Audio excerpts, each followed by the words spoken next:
Kembali lagi bersama Mamang Tobi, sang pengangguran profesional yang kali ini akan membawakan salah satu film legendaris yang diperankan oleh siapa lagi kalau bukan Mamang Botak, jagoan kita semua. Kali ini dia berperan sebagai kurir, tapi tentu saja bukan kurir paket biasa. Seseru apakah film yang membuat Mang Jason Statham terkenal ini? So, tanpa berlama-lama lagi, siapkan mata, telinga, dan anu-anuan kalian semua. Mari kita nobar dan inilah The Transporter. Di awal film kita diperkenalkan dengan tokoh utama bernama Frank Martin, seorang mantan anggota pasukan khusus militer yang kini beralih profesi menjadi kurir bayaran. Namun, Frank bukanlah kurir biasa, bisa dibilang Frank adalah kurir Shopee Express para gangster mafia. Dia dikenal sebagai salah satu yang terbaik di bidangnya karena keahliannya dalam mengemudi, kedisiplinannya, dan kemampuannya menyelesaikan misi-misi berbahaya tanpa banyak tanya. Kali ini, Frank mendapat orderan untuk menjemput 3 orang perampok yang baru saja merampok sebuah bank. Namun saat tiba di lokasi, Frank justru mendapati ada 4 orang yang masuk ke mobilnya yang berarti tidak sesuai dengan kesepakatan awal. That's right. Rule 1, never change the deal. Well, this is a new deal. Frank adalah seorang yang sangat perfeksionis dan teliti dalam menjalankan tugasnya. Kelebihan satu penumpang pun bisa mempengaruhi performa mobil, terutama dalam hal kecepatan dan konsumsi bahan bakar. Frank kemudian dengan tegas menolak untuk menjalankan mobil meskipun salah satu perampok menodongkan pistol ke arahnya. Frank tetap tenang dan tidak bergeming. Setelah semuanya sesuai dengan kesepakatan, Frank langsung tancap gas dan aksi kejar-kejaran pun dimulai.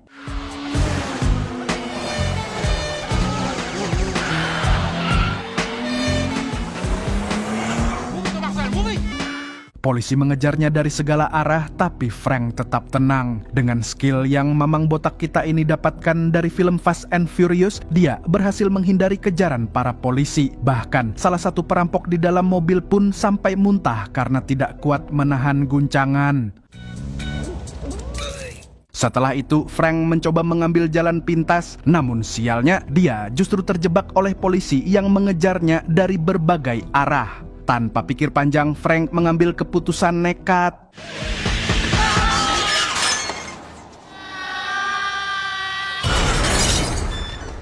Berkat kecerdikannya, Frank berhasil keluar dari situasi itu, menghindari kejaran polisi, dan menyelesaikan orderannya.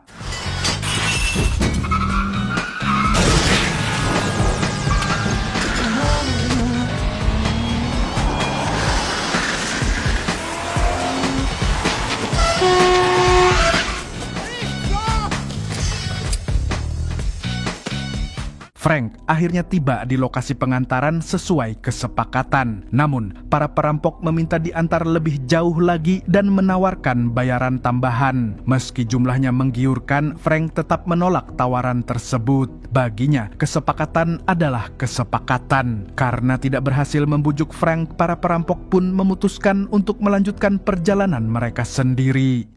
Rules are meant to be broken. Not mine. Let's go.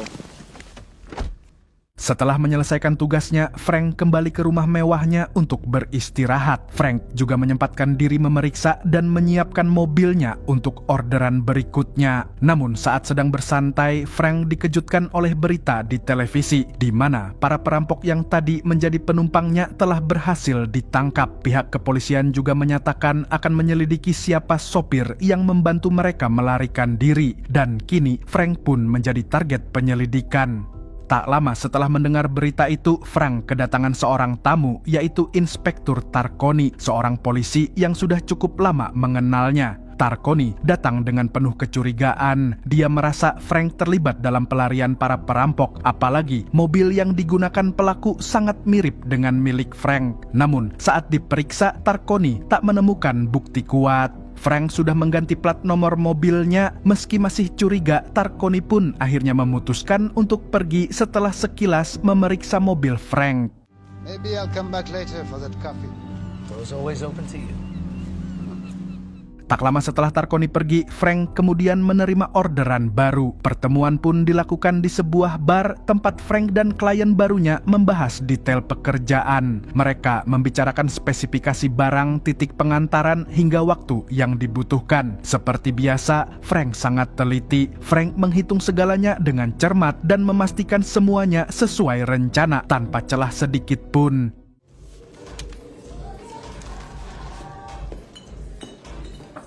Frank pun sampai di lokasi penjemputan. Sebuah paket berukuran cukup besar dimasukkan ke bagasi mobilnya tanpa banyak bicara. Dalam perjalanan tiba-tiba ban mobilnya kempes. Saat hendak mengganti ban, Frank tanpa sengaja melihat paket itu bergerak-gerak sendiri.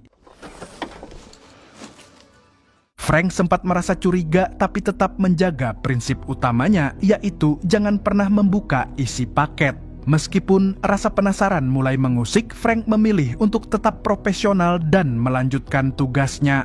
Namun, rasa penasaran Frank pun akhirnya tak tertahankan. Frank kemudian membuka paket tersebut dan ternyata Frank pun mulai merasa kasihan dengan wanita tersebut yang tampak sangat ketakutan. Frank kemudian membuka penutup mulut wanita itu dan memberinya minum. Bahkan, Frank juga mengizinkannya untuk buang air kecil. I want to pee. Okay.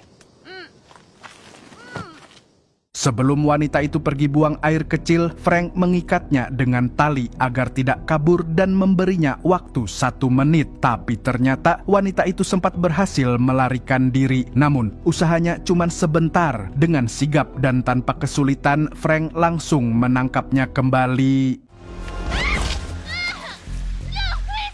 Saat Frank hendak melanjutkan perjalanannya, tiba-tiba dia melihat 2 orang polisi sedang memeriksa mobilnya. Tidak punya banyak pilihan, Frank pun langsung beraksi.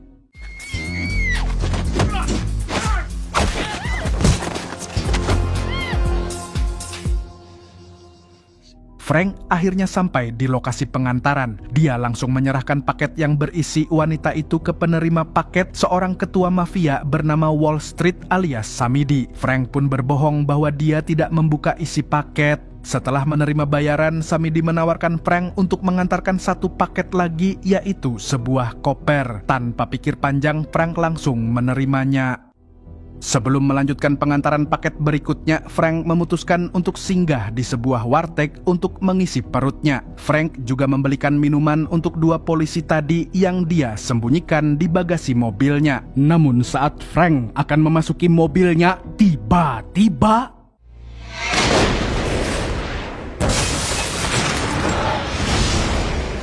Frank kemudian menyadari bahwa koper yang diberikan oleh Samidi ternyata berisi bom. Tanpa membuang waktu, Frank langsung kembali ke markas mafia tersebut dan langsung membrutal.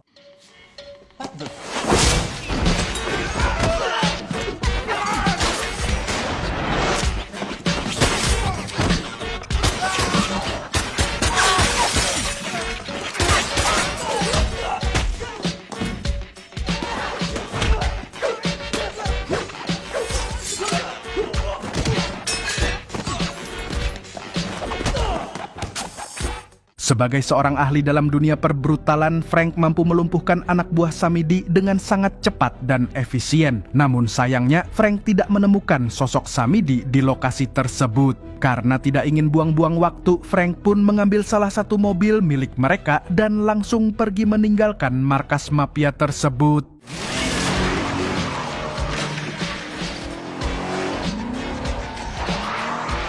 Di tengah perjalanan, Frank terkejut saat menyadari wanita yang tadi dia antar tiba-tiba sudah berada di dalam mobilnya. Tanpa banyak pikir, Frank langsung menghentikan mobil dan menurunkannya begitu saja. Namun, saat Frank hendak pergi, Frank mulai merasa kasihan lagi terhadap wanita itu. Frank pun kemudian memutuskan untuk kembali dan membawa wanita itu pulang ke rumahnya.